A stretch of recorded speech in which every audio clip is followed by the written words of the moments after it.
Bonjour à toi et bienvenue dans le Son de la Crypte, le podcast du site de la crypto-série. Ici, tu trouveras des versions audio des articles présents sur le site. Il s'adresse aux détracteurs de l'écrit et à tous les fans de séries télévisées dont la production est terminée ou pas tout à fait. Dans ce premier épisode de la saison 3, je te propose d'aborder le manque de créativité dans les nouvelles séries de la rentrée. Tu peux retrouver l'actualité et toutes les infos de la crypte en version écrite sur le site www.cryptoserie.fr et en version audio sur YouTube, Deezer, Spotify et autres plateformes de podcast. Allez, c'est parti pour ce nouvel épisode intitulé « Quand le manque d'originalité frappe les séries », le pronostic de la rentrée des séries 2022.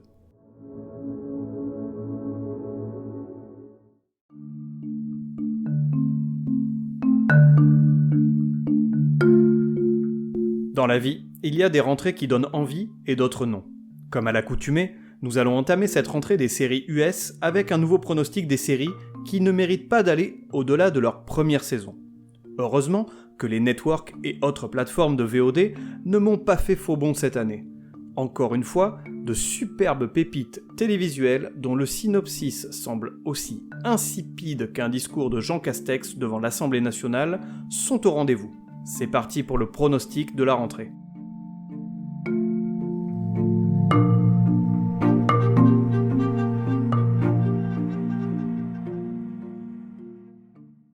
Nous sommes en septembre et comme chaque année, à la même époque, je suis ravi de me glisser dans la peau de Guy Lux pour te proposer mon pronostic de la rentrée des séries. Le tiercé, c'était son dada. Eh bien moi, mon dada, c'est de dénicher de nouvelles séries qui vont sortir sur les networks américains ou autres plateformes et de les démonter à grands coups de cravache.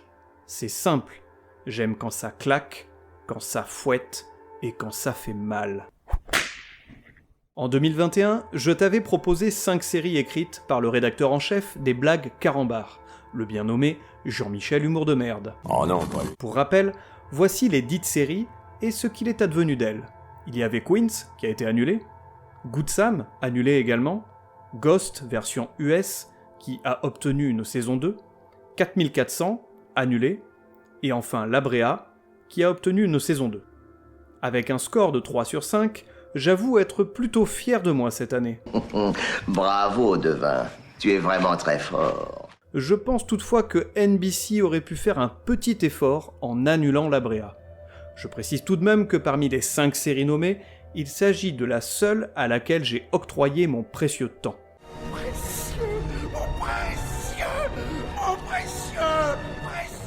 Il faut dire que les 4 autres ne m'intéressaient, mais alors pas du tout. Entre une adaptation, Ghosts, un reboot, les 4400, une série médicale sans saveur, Good Sam, et une série centrée sur un girl band nommé Nasty Bitches, ah oui, c'est cocasse. J'ai préféré revoir pour la 6e fois les 6820 épisodes de Motus.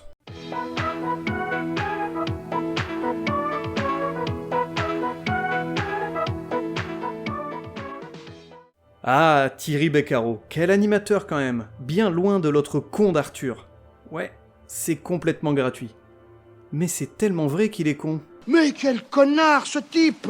Pour revenir à La Brea, lors du visionnage du premier épisode, quelle ne fut pas ma déception, même si en toute honnêteté, je n'attendais pas vraiment grand-chose de cette série. Il est évident qu'une série de network estampillée mystère, high concept et autres joyeusetés du genre allait retomber dans les sempiternels écueils du genre. Personnages caricaturaux, rebondissements outranciers et histoires insipides. Même Lost, qui reste, soyons clairs, dans le haut du panier, n'y a pas coupé. Toutefois, La Brea tire son épingle du jeu et n'hésite pas à agrémenter le tout avec des effets spéciaux pitoyables et une direction des acteurs aux fraises. Des fraises! En cette saison! Bon, je vais me détendre car j'ai déjà passé mes nerfs sur la série dans le bilan de la saison 2021-2022. Je vais donc m'abstenir d'aller plus loin et surtout arrêter de perdre mon temps avec cette série de merde. Putain, j'aurais mieux fait d'entamer le revisionnage des amours, période Tex. Car quitte à m'atrophier le cerveau devant l'inconsistance d'un programme, autant le faire devant la stupidité et la bofferie de vrais gens. Dieu merci, les pecnos existent. Et il suffit de regarder quelques extraits de cette émission pour se rendre compte que le film Idiocratie n'est jamais vraiment très loin de nous.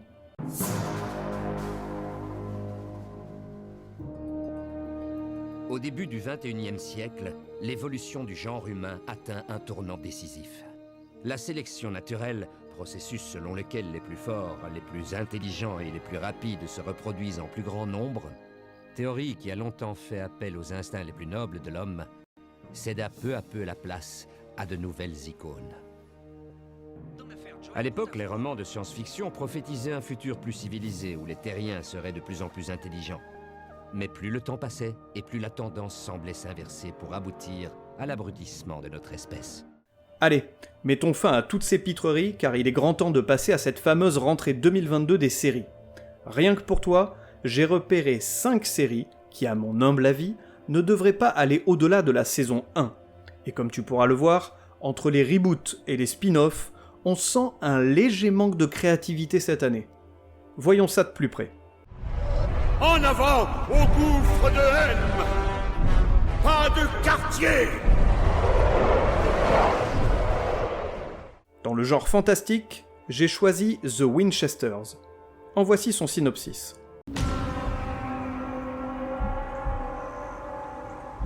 The Winchester story. It's always been a mystery. Avant Sam et Dean Winchester, il y avait John et Mary, leurs parents. La série suit la vie de ce jeune couple, qui tente coûte que coûte de sauver leur amour, tout en sauvant le monde des pires démons. The real story means going way back to 1972. Avant toute chose, je dois préciser que j'aime Supernatural, et malgré ses 15 saisons, la série a toujours su me plaire. Très bien, dans ce cas, pourquoi intégrer son préquel dans cette liste, me diras-tu ? Mais très bonne question. Eh bien tout simplement parce qu'il s'agit d'un préquel. Cette saison est marquée par un véritable manque d'originalité de la part des chaînes de télévision. Comme c'est original, mais encore ? En effet, on peut se demander où se cache la prise de risque cette année. Comme tu peux le voir, The CW en témoigne parfaitement avec ce spin-off. Alors évidemment, avec la fanbase de Supernatural déjà acquise, c'est toujours plus facile de proposer une nouvelle histoire liée à l'univers de celle-ci. Moins de chances de se planter. Il faudra néanmoins s'assurer de faire rester les fans de la première heure de la team Winchester. Et ça, c'est une autre paire de manches. Eh ben c'est pas gagné. Soyons clairs, pour être une bonne série, The Winchesters doit absolument éviter de devenir une pâle copie de sa grande sœur. Tout en trouvant sa propre voix, elle doit reprendre ce qui a fait le succès de Supernatural, sa musique, son humour, sa noirceur, bref, l'entièreté de son univers. Ce n'est pas infaisable, de nombreux spin-offs ont su tirer leur épingle du jeu. Je pense notamment à Buffy contre les vampires et Angel, Doctor Who et Torchwood, Breaking Bad et Better Call Saul, Les filles d'à côté et les nouvelles filles d'à côté, Dawson et Young Americans, ou encore X-Files et Millennium. Attends mec, tu ne viens quand même pas de citer une série AB Productions juste après les chefs-d'œuvre que sont Breaking Bad et Better Call Saul ? Et tu te dis sériephile ? Se permettre de comparer un personnage comme Gérard avec Saul Goodman, c'est une hérésie. Pauvre ignare. Je ne sais pas comment te remercier de ta condescendance implacable, cher Jean Gaspard. Ah si, peut-être, j'ai trouvé. Viens avec moi. On va s'asseoir et discuter. Assieds-toi convenablement sur cette chaise-là, dans le coin. Je l'ai délicatement appelée le berceau de Judas. Entre parenthèses, je te conseille d'aller chercher quelques images du berceau de Judas sur Google. Tu verras, ça a l'air très sympathique. Oh, alors ça, qu'on soit de cet univers ou d'un autre, ça doit faire très mal. Donc, mon cher Jean Gaspard, comme ça, on critique les copains et pourtant on se permet de mentionner Gérard. Cela prouve bien que la comédie légère signée TF1 ne t'est certainement pas inconnue. Avoue, petit pervers, que comme beaucoup d'ados de l'époque, tu te cachais pour regarder la série. Oh, grand jamais tu aurais admis regarder une telle niaiserie. Pourtant, la petite Fanny, incarnée par Cécile Auclair, avait tout de la milf que tu fantasmais. Ou alors, était-ce pour les muscles saillants de Gérard ? Ça c'est pas du biceps en papier. Il est pas rabougri ni riquiqui. C'est vrai, et mon torse velu fait masser. Maintenant que tu es assis bien confortablement sur ta chaise, je tiens à te rassurer, arrogant petit personnage. Cet ado, on l'a tous été à un moment ou à un autre devant les programmes sans saveur d'AB Productions. Il faut juste l'assumer. Pour terminer, je ne sais pas si The Winchesters relèvera le défi. Ayant apprécié Supernatural, je vais cependant lui donner sa chance en espérant qu'elle saura se démarquer tout en conservant la ligne directrice de sa grande sœur. Pour la deuxième série, partons dans le genre western avec Walker Independence. Synopsis. À la fin des années 1800, Abby Walker est témoin du meurtre de son mari.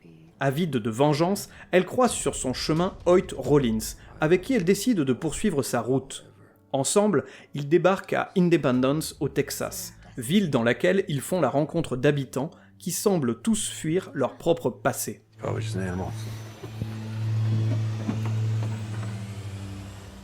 Tiens, encore un mauvais coup signé The CW. Décidément, cette chaîne se retrouve souvent dans mes pronostics de la rentrée. Serait-ce parce qu'elle propose fréquemment des séries sans grand intérêt ? Cette chaîne aurait-elle une propension à produire de la merde ? Suis-je tout simplement dans la cible de la CW ?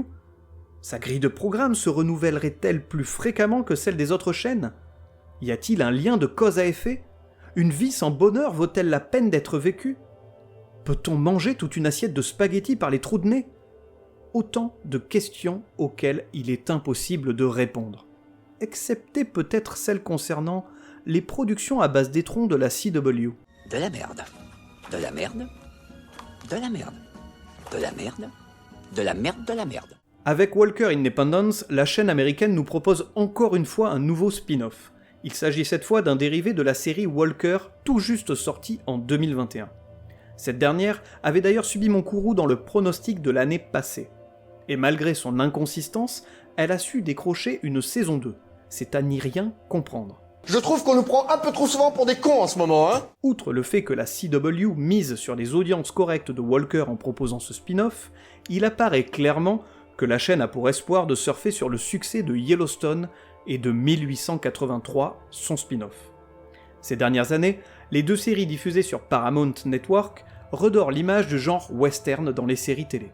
Il faut dire que ce genre n'est pas le plus prolixe dans l'univers des séries. Ne me fais pas dire ce que je n'ai pas dit, le genre n'est pas inexistant, et ce serait d'ailleurs étrange car il fait partie de l'histoire des États-Unis. Mais comparé aux séries policières, fantastiques ou autres dramas qui pullulent sur les networks, cela reste quand même assez à la marge. Il apparaît de bon ton toutefois de citer les productions du genre les plus connues et reconnues. Évidemment, parmi les anciennes séries, on peut mentionner Au nom de la loi, Les Mystères de l'Ouest, Bonanza, Briscoe County, Rawhide ou Le Virginien. Et dans les séries plus récentes, il y a Hell on Wheels, Godless, The Good Lord Bird, Longmire, sans oublier la série culte Deadwood. 2 white cocksuckers killed him and stole the dope that he was bringing to you. White cocksucker! You switching! The dope that you were gonna fucking sell to me? White cocksucker! These 2 white cocksuckers? Who the fuck did it? Who? Who, you ignorant fucking chink? Who? Who stole the fucking dope? Cocksucker!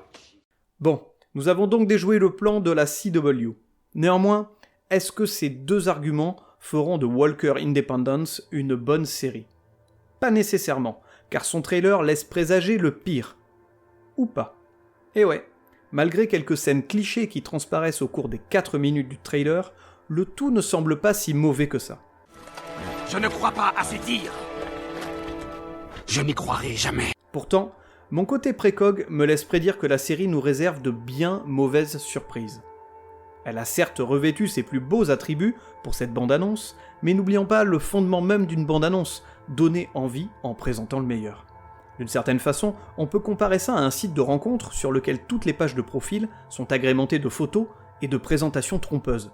Évidemment que le premier date se transformera en moment gênant. Tout le monde ne ressemble pas à Brad Pitt ou Angelina Jolie. C'est plutôt l'inverse. On a plutôt du Mark Pute et du Jessica moche. Où est-ce qu'il va chercher tout ça ? Donc, il y a de fortes chances que Walker Independence nous réserve le même traitement. Je les sens venir à 100 km, les histoires annexes ineptes, les lieux communs dans le scénario, les tensions amoureuses vues et revues, et toutes les niaiseries habituelles que sait nous tartiner la CW. Et cerise sur le gâteau, L'un des rôles principaux est attribué à Matt Barr. Oh non, pas lui. La tête à claque par excellence, cet acteur. Non mais t'es complètement dingue. Il est trop beau ce mec. J'en ferai bien mon 4 heures, mon 5 heures, mon 6 heures et toutes les autres heures de la journée et de la nuit, si tu vois ce que je veux dire. On se calme, je viens juste de passer la serpillière et la cyprine a tendance à coller un peu sur le parquet. C'est dégueulasse, merde. Attends, c'est censé être l'homme le plus classe. Il va sans doute nous présenter ses excuses. Tu sais, tes excuses, tu peux te les coller au cul, tout comme ton beefsteak. Sauf que le beefsteak, ça sert à rien, le patron l'a déjà fait, il a craché dessus. Ouais, je sais. Toujours en finesse. Pour ton plus grand plaisir, n'est-ce pas ? Revenons à ce fameux Matt. Depuis sa piètre performance dans la série tout aussi mauvaise Harper's Island, j'ai le comédien dans mon viseur. Sa plastique est certes parfaite, mais cela ne fait pas tout. Le mec peut se dessaper autant qu'il veut, pas de problème si ça peut ravir la jante féminine ou masculine. Mais bordel, ne mise pas tout sur ton physique, mon gars, montre que tu sais jouer la comédie un peu. Hélas, je n'ai pas l'impression que ce soit dans ses cordes. Pour sa défense, les séries dans lesquelles il a joué n'étaient pas des plus remarquables. Que ce soit Hellcats, Blood and Treasure ou encore Valor, on n'est clairement pas devant des séries cérébrales. Elles entrent plus dans la catégorie série fécale. C'est fin, c'est très fin, ça se mange sans fin. Pour en terminer avec Walker Independence, je pense lui laisser une micro-chance, ne serait-ce que pour les beaux paysages de l'Ouest américain et parce qu'il s'agit d'un western. On verra bien si on se retrouve devant le bon, la brute et le truand, ou devant les feux de l'amour au Texas.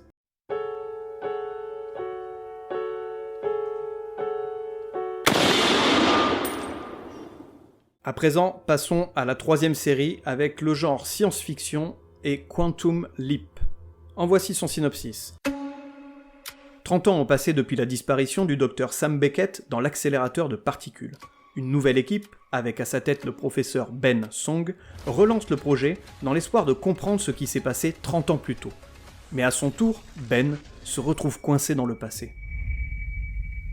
Pour cette série, on va passer assez vite, car je n'ai pas grand chose à dire si ce n'est que je suis autant excité qu'énervé par ce reboot revival de Code Quantum. Oh bravo! Tout d'abord excité, car effectivement Code Quantum fait partie des séries de mon enfance. J'ai grandi avec elle et j'ai adoré passer mes samedis après-midi en compagnie de Sam et Hal. Voilà des types qui ont montré ce que savent faire un marine motivé et son flingue! Les points positifs de Code Quantum de 1989 sont légion.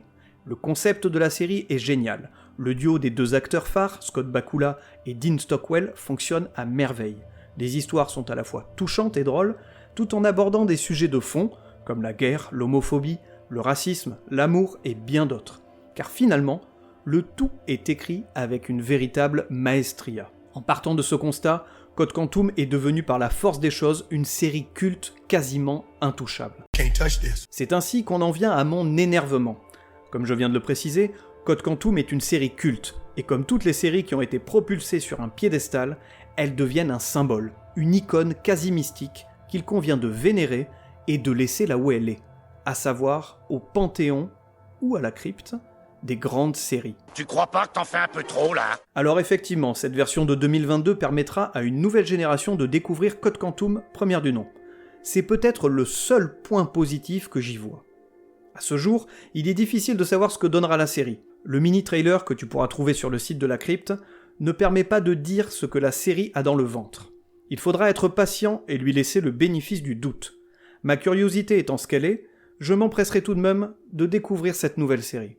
Ainsi, tout en lui laissant sa chance, je vais enfin pouvoir renouer avec l'excellent concept de son créateur, Donald P. Bellisario. Mais attention! Attention! Je vais me fâchir! Je te préviens, NBC. Je t'attends au tournant, et je ne manquerai pas de déverser tout mon fiel si cette version est une injure à Code Quantum, première du nom. C'est bien compris? Me suis-je bien fait comprendre? Ah, et j'allais oublier, pourquoi avoir appelé le personnage principal Ben Song? Dès que je le verrai à l'écran ou que j'entendrai son nom, j'aurai à coup sûr cette chanson de Nirvana en tête.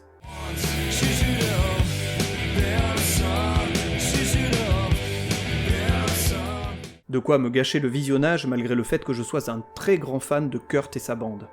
Pour la 4e série, nous allons aller du côté du drame pour ados avec Heartbreak High sur Netflix. En voici le très court synopsis.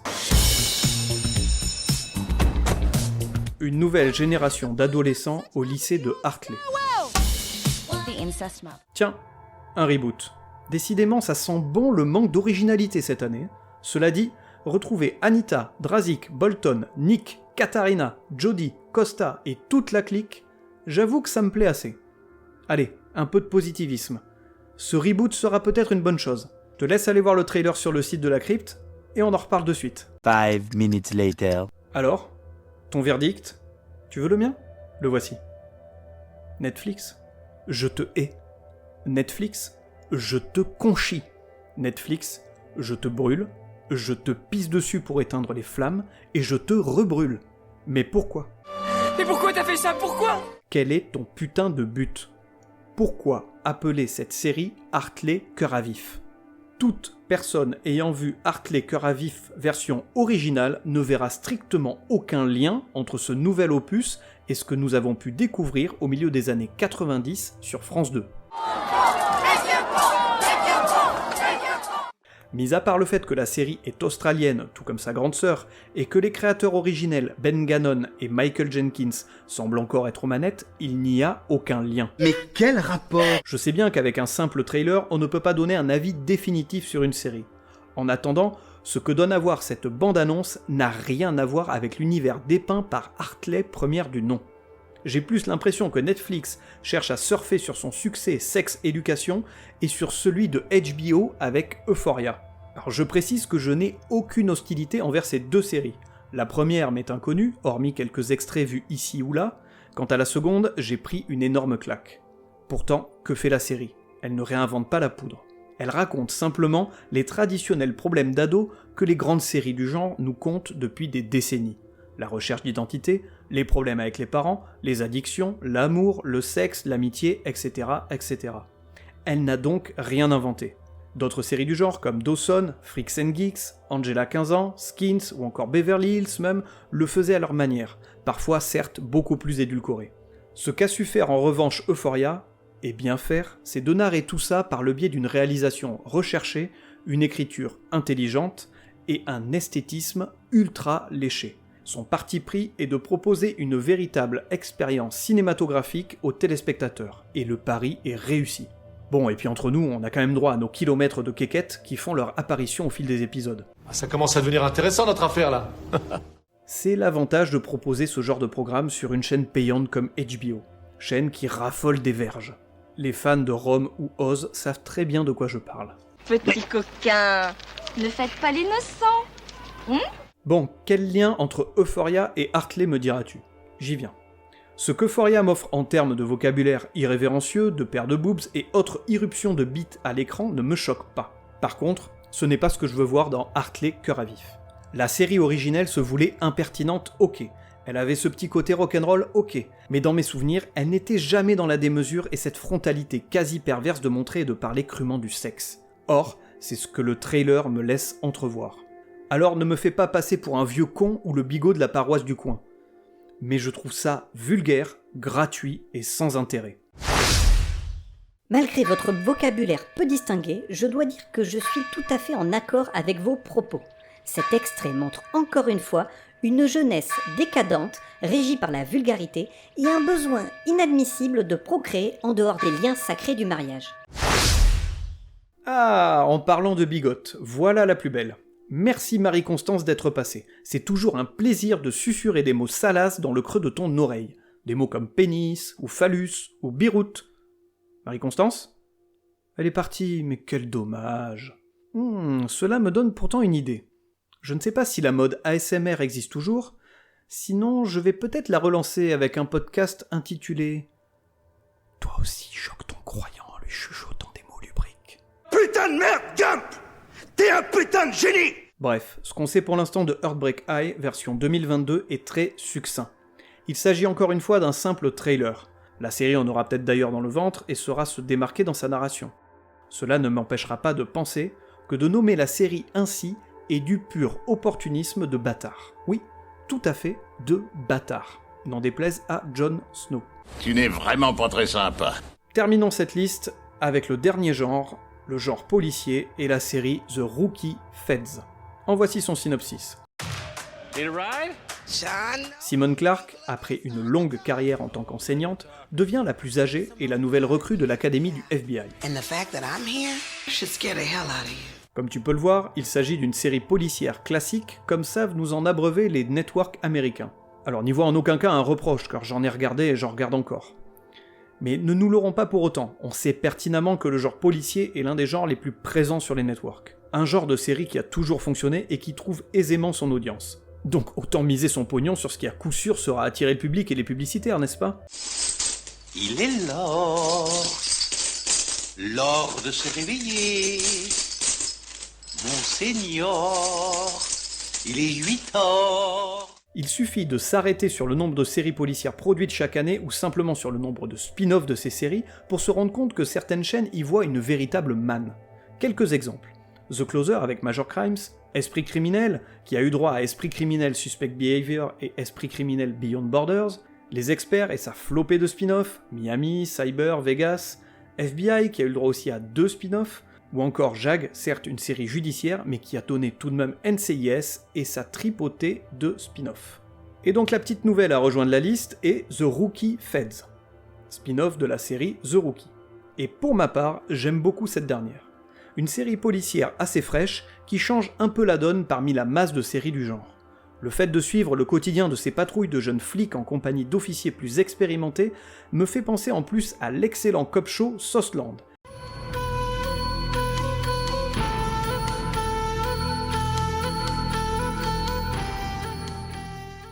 Diffusé de 2009 à 2013 sur NBC puis TNT, avec Benjamin McKenzie, aka Ryan dans The O.C., dans le rôle principal. The Rookie se démarque de celle-ci en intégrant de l'humour dans son récit, loin du drame social décrit par Sauceland. A noter que le tout est porté par l'excellent Nathan Fillion, que tu as pu voir dans Buffy contre les vampires, Castle, Firefly ou encore Dr. Horrible. Tu l'auras compris, The Rookie me plaît même si quelques épisodes sont parfois un peu plus faibles. Et ce fut le cas dans le double épisode de la saison 4, qui offre une introduction à The Rookie Feds. Tout, mais je dis bien tout, vous saurez tout sur le zizi, le vrai. T'étais mauvais dans ce préambule, le scénario, le jeu d'acteur et même le méchant. Il est méchant, monsieur Brochant, il est mignon, monsieur Pignon. Pourtant, pour ce dernier, j'avais le plaisir de retrouver Yuri Sardarov, aka Otis dans Chicago Fire. Alors ce n'est pas compliqué, mec. Soit la direction était très mauvaise, soit tu ne sais pas jouer les méchants.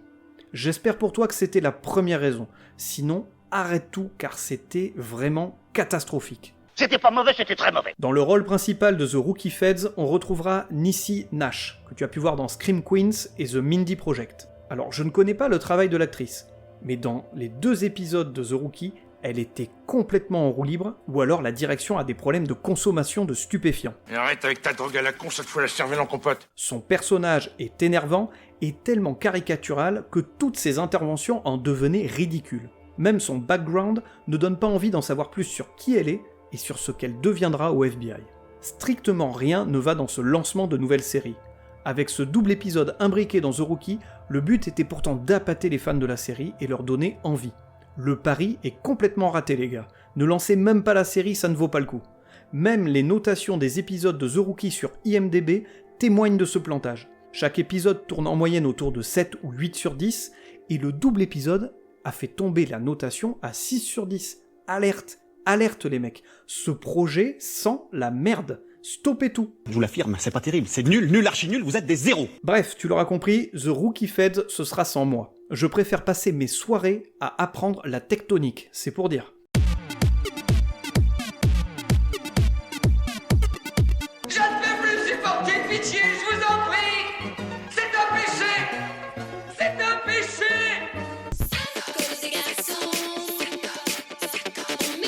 Mais il va la fermer sa gueule! Bon, ce pronostic s'achève ici. Parmi la flopée de nouveautés, j'en ai choisi uniquement 5. Donc ne va pas croire que les chaînes américaines sont toutes en manque d'originalité, ce n'est pas ce que je dis. En revanche, ces 5-là témoignent effectivement d'une créativité qui peut sembler parfois en berne. Pourtant, en regardant de plus près, on peut voir que les chaînes nous réservent de belles surprises. Mais pour cela, il faut savoir ouvrir les yeux, mener ses propres recherches et surtout rester curieux. Cet épisode sur cette rentrée des séries 2022 est à présent terminé. Certaines de ces séries te donnent-elles envie ? Penses-tu toi aussi que les chaînes américaines et autres producteurs ne se sont pas vraiment foulés cette année ? Pour cela, rendez-vous dans la partie commentaires sur le site de la Crypto-Série ou sur les réseaux sociaux, Instagram, Facebook et Twitter. Tu peux retrouver tous les épisodes du Son de la Crypte sur toutes les plateformes de podcast, ainsi que sur la chaîne YouTube de la Crypto-Série. Je te donne rendez-vous très prochainement pour un nouvel épisode spécial métal et série. D'ici là, bonne rentrée, profite de la vie et bisous.